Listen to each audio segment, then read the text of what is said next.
Assalamu alaikum wa rahmatullahi wa barakatuhu. Peace be upon all of you from Khalil Center, from myself, the Executive Director, Human, at Khalil Center.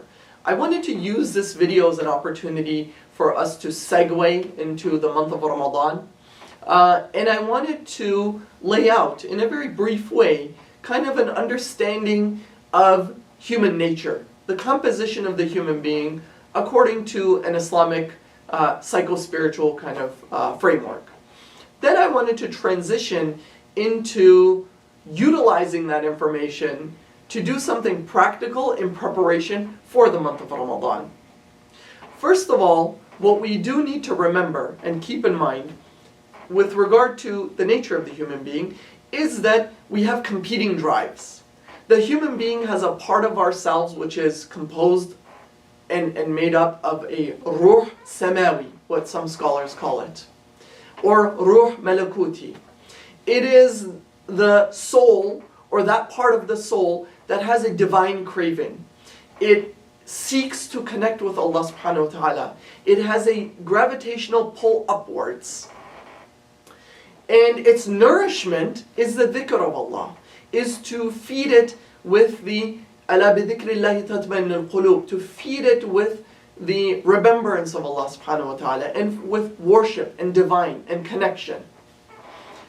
And then there's another part of us which is sort of the gravitational pull downwards, which is embedded within our bodies, and that's the ruh hayawani. Or sometimes people might refer to it as the nafs or the lower nafs or the ego. And the ruh hayawani, inherently it's not bad.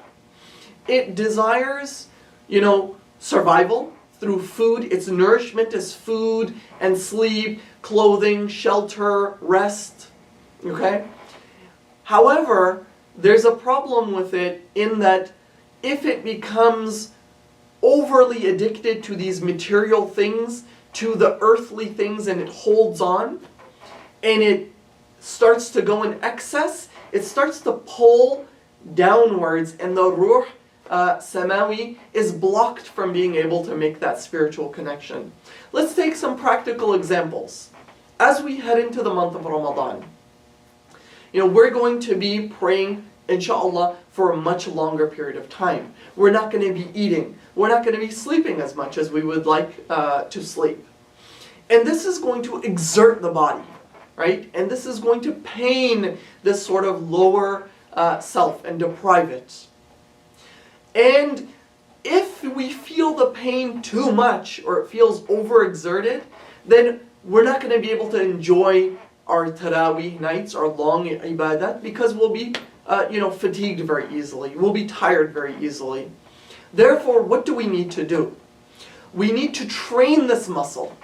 We have to train, just like if we talk about training the body physically. If you go to the gym and you try to pick up 100 pounds all at once, you're going to feel overexerted. You can do very little and then you become exhausted very quickly.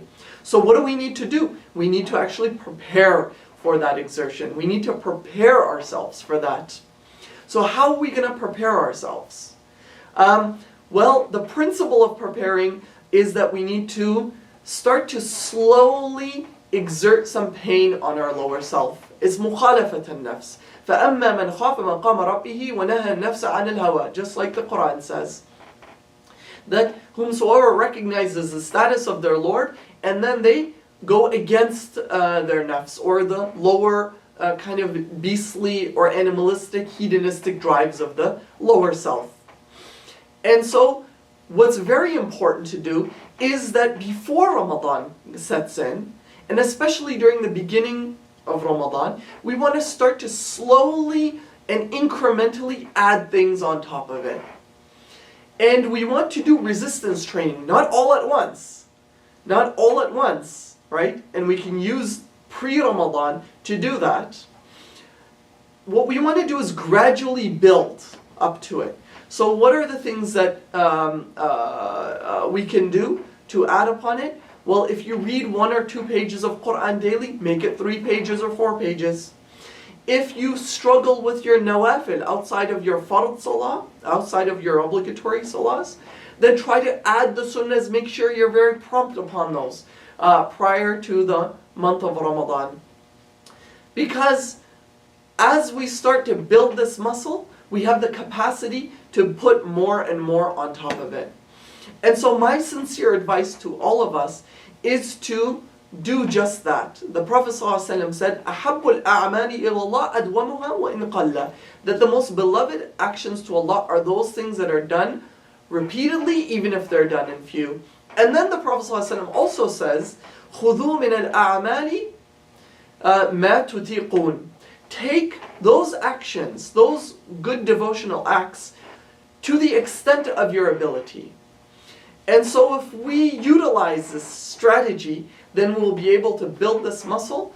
And come Ramadan, when we stand up for a lot longer, we can actually enjoy the tilawah and the Quran and the standing and the dhikr, rather than feeling really exhausted and having what we call a rubber band effect, a snapback effect.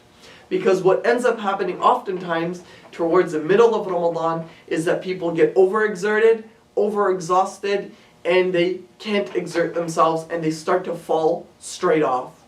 And so that's what I wanted to advise against doing, is to, dive right into Ramadan without any sort of preparation. Before you go to the gym, you oftentimes end up stretching a little bit, stretch your muscles out, get warm, relaxed, and prepared and ready. And what we want to do is utilize this month to be able to get prepared for what's coming ahead of us. And I pray that Allah subhanahu wa ta'ala give us all tawfiq to be able to take benefit from these advices. Wa akhiru da'wana.